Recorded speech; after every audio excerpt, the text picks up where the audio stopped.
My name is Ethan Rowe, and I am 37 years old, working as a senior operations coordinator for a regional infrastructure firm called Hawthorne Developments. For most of my adult life, I believed deeply in permanence, in the idea that the things we build, careers, homes, marriages, are meant to stand strong against time if you pour enough honesty and effort into them. I believed that loyalty was not something you negotiated, but something you lived by daily, something that allowed you to sleep peacefully knowing you had never betrayed the people who placed their trust in you. Until just 10 weeks ago, I was certain that my marriage reflected those same values. I believed that the woman I loved shared that vision, that our bond was rooted in truth and respect. Her name was Marable, and she was the person I thought would walk beside me for the rest of my life. I had no idea then that everything I trusted was already eroding beneath my feet, that the foundation of my life was quietly cracking while I continued standing on it, unaware that collapse was inevitable. Marable and I first crossed paths nearly 6 years earlier at a professional networking reception held in a downtown conference hall, one of those uncomfortable corporate gatherings where everyone pretends to care about buzzwords and forced enthusiasm while sipping diluted drinks. She was leaning against a tall cocktail table, clearly irritated, listening to a man boast about some so-called revolutionary marketing platform. When he finally walked away, she turned toward me and muttered something sarcastic about never wanting to hear another empty business cliché again. I laughed harder than I had all evening, and that small moment became the spark that carried us through hours of conversation about hiking trails, old action movies, and how humor could make even the dullest moments feel alive. She had a contagious lightness, a way of turning ordinary words into something vibrant. When she admitted she preferred dirt paths and quiet hills over shopping centers, I felt as if fate had finally aligned in my favor. Our first date was a long hike through a rugged nature reserve just outside the city, a place filled with winding paths and sweeping valley views. Marable walked easily beside me, sharing stories about her communications job, her dream of having a greenhouse one day, and her self-declared inability to cook anything edible. At the peak of the trail, as we shared coffee from a thermos and gazed over the landscape, she smiled and said that the moment felt perfect. I believed her, and in that instant, I felt as though I had found the place I belonged. 2 years later, I proposed on that same trail, using the same thermos, after carrying a ring in my pack for months while waiting for the right moment. She cried when she said yes, tears of happiness that made me feel as if I had won something irreplaceable. Our wedding was small and intimate, held in the garden of her Greytance countryside home, surrounded by people who truly mattered. We wrote our own vows, and even the most stoic guests were moved to tears. Marable wore a simple ivory dress with wildflowers woven into her hair, and when we shared our first dance, she whispered that this was the beginning of our real life together. For the first 3 years, everything felt exactly like happiness should. We purchased a modest 3-bedroom house I had saved for since college, a mid-century home with a wide backyard where she planned to grow her garden.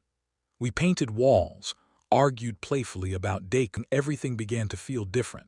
It started with small details that seemed harmless at first. Marable, who had always left her phone unlocked and unattended, suddenly set a password and kept it close at all times. When I asked casually, she claimed she was just being careful about spam calls. Soon after, she began taking phone calls outside, always explaining that it was her mother, who loved to talk endlessly. But something felt wrong. She had never hidden those conversations before. Then intimacy faded. She grew distant, offering excuses about stress and exhaustion, brushing off my concerns with irritation. A month passed without any physical closeness, and when I tried to talk about it, she accused me of being dramatic. I felt something inside me unravel, a quiet fear growing louder each day. I did not want to believe what my instincts were telling me, but I could not live with uncertainty any longer. The day she announced she would be gone all afternoon shopping with friends, I acted. For several sleepless nights, I had researched and prepared for something I never imagined I would do. I installed 4 tiny wireless security cameras throughout the house, hidden in ordinary objects. They were motion-activated, synced to my phone, and capable of night vision. As I watched the live feed during setup, I felt sick, as if I were betraying my own values. Yet I knew that not knowing would destroy me even faster. I needed the truth. No parents announced a weekend visit. Her father, Leon Alvarez, was a retired tradesman with a kind heart and steady hands, while her mother, Celeste, was charming and warm. I had always admired them both. That weekend seemed ordinary until Saturday afternoon, when Maribel and Celeste were alone in the living room, assuming no one could hear them. When I later watched the footage, my entire world shattered. They laughed openly about affairs, about deceiving the men who trusted them. Maribel admitted to seeing another man for months, while Celeste casually revealed that she had been unfaithful to Leon for over a decade. They spoke like conspirators, sharing strategies for lying, treating betrayal like a harmless hobby. I did not sleep that night. I realized this was not just about my marriage, but about protecting an innocent man who had been deceived for years. The next morning, I drove to Leon's house and showed him the recording. His reaction mirrored my own: shock, grief, rage. We agreed that truth and justice were the only paths forward.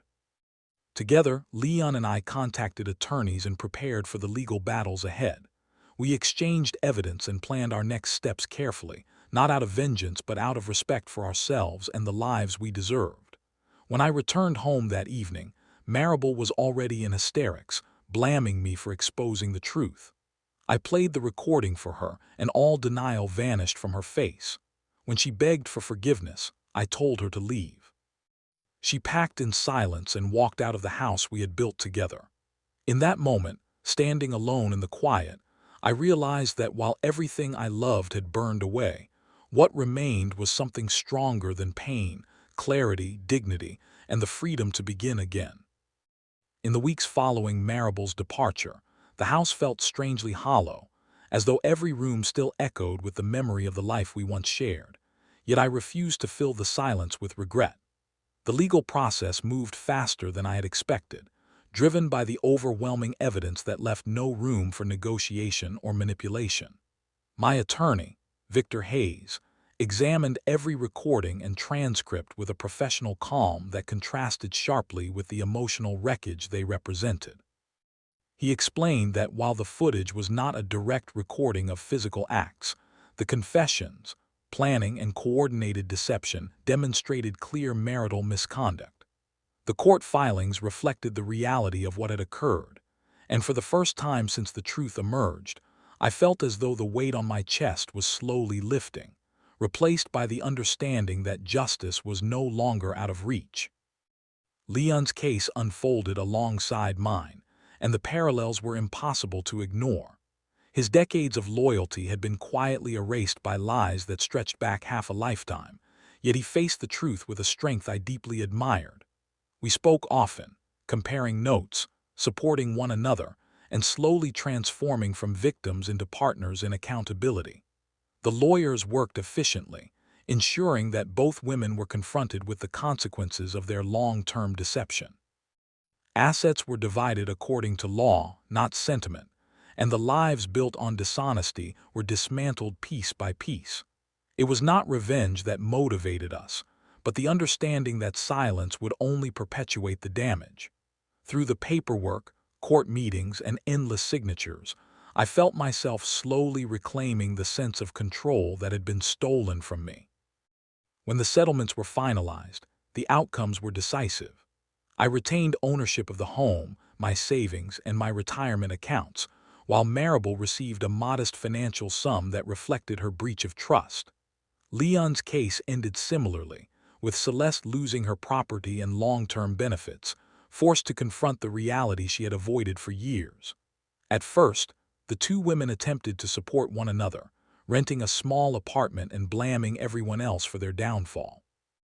But their alliance quickly fractured, replaced by accusations and resentment that mirrored the lies they once shared so freely. Without the secrecy that had bonded them, they were left with nothing but guilt and anger, unable to escape the consequences of their own choices. Months passed, and the chaos slowly faded into memory.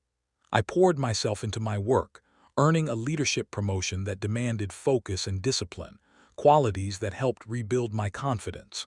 I returned to hiking, walking the same trails where I once believed love was eternal, now seeing them as symbols of resilience rather than loss. I met new people, not searching for replacement but learning how to trust myself again.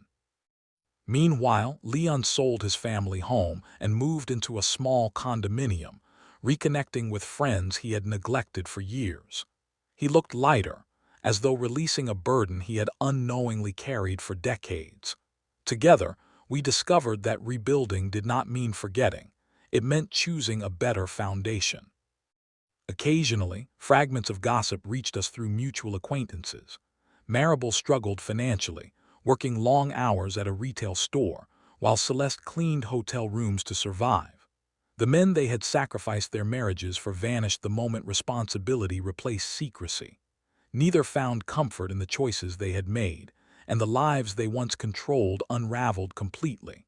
I felt no satisfaction in their misfortune, only a quiet sense of closure. What mattered most was not their suffering but my freedom.